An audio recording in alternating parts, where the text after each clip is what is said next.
Edith Ann Thomas, and I wrote a book called Searching for Camelot. It's a magical, almost mystical tale of discovery. It actually tells you how to make life a better place to live. I will be reading excerpts from this book. The preface starts, like most people, I went through life not knowing how to make it work for me. I did not understand that I had the tools and the abilities to function properly during my lifetime. I often believed that whatever happened to me was either fate or certainly somebody else's fault. However, the truth, as I learned it, is that each of us is given the capability to create the kind of life we want.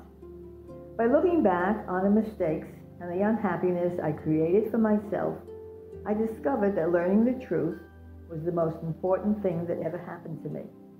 If I had not discovered the theories of metaphysics and New Age thinking, I would still be attempting to lead my life according to other people's rules, never knowing or understanding how life worked. When I began to open the doors to new ideas, I then opened my mind and my heart to unknown wonders. If I continued going through life giving my power away to others, I would never know happiness or contentment in this lifetime. By opening my mind and subsequently my heart, I opened myself to a lifetime of joy and pleasure. In turn, I got in touch with my spiritual self for higher growth and learning, and the process became an ongoing one of evolution, growth, awareness, peace, and contentment. This book is my journey from leading a life based on following somebody else's rules to discovering that I could make my own rules, that I could follow my own path, that I was responsible for everything that had happened or would happen to me for the remainder of my life. I hope that this book will help you discover yourself and the power you have to make life be what you want it to be. The first chapter is one a lot of people laugh at me about because it starts, once upon a time, over half a century ago, a female child was born in a faraway land called Brooklyn, in the kingdom known as New York. No one outside the immediate family knew about this special event. It was kept a secret from the world, but the powers of the universe knew and observed this phenomenon of nature. And above all, they waited. It wasn't until the female child was about 6 years old that she questioned her existence. Why am I alive? What was living all about, she thought. Wasn't I meant to do something special? And she waited and waited. Time passed, childhood fled by, almost without memory. The teenage years had their ups and downs, their hills and valleys, their loves and torments, culminating in the expected marriage to a neighborhood boy, which in turn resulted in a house in the suburbs, 2 children, 2 cars, 4 bedrooms, 3 bathrooms, and 1 dog. And in its proper turn, a divorce, which at long last led to the beginning. That's what it's about, discovery and choice and responsibility for your life. We have choices and we have power to make and create anything that we want in life. And the human being is a very complex situation because there are so many parts of us. We have our mind, we have a heart, we have our soul. I call it I, me, myself. And when you learn to understand all these parts of yourself, it's an amazing discovery. But the biggest thing we have is choice, because each of us is totally responsible for everything that happens in your lifetime. And if that's the truth, then I or you can create a lot of good for yourself, and you can avoid a lot of bad and painful experiences. One of a favorite person of mine, one friend of mine who is a reverend, wrote on the back of my book, "What an inspiring invitation to look at life through the eyes of choice and personal responsibility. which are the tools to help each of us create our own Camelot. Thank you, Edith Ann Thomas. In order to do this, and those are the two big words, choice and responsibility, what are you going to do?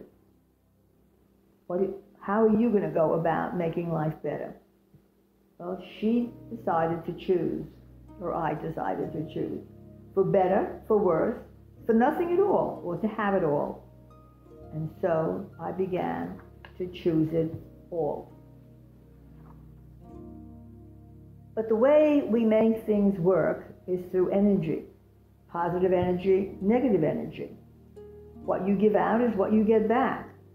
You're a happy, loving person, only happiness and love can come back to you. If you smile at somebody, they'll smile back at you. If you scowl, they're going to turn around and walk away. But with this energy that you use through control and power and choice, we also must create balance. Very important to have balance. The universe functions on balance. We exist because of balance. But imbalance will beget balance, she realized. But balance, in turn, creates movement. Movement will create the changes in life. Movement creates energy. With no energy, there can be no changes in life, and therefore, no experiences. In time, the student became the teacher. For what she learned, she had to share with others. Thus, the energy of teaching going out created the energy of learning coming back to her. So you all have the ability to choose, accept, and make life the way you want it. But without accepting the responsibility for your life, you can't get anywhere, because nothing is anybody else's fault. You're responsible for all of it. But with that responsibility and with the choice, you can make it the way you want it. So I hope this interests you enough to want to read the entire book. The book is available on Kindle.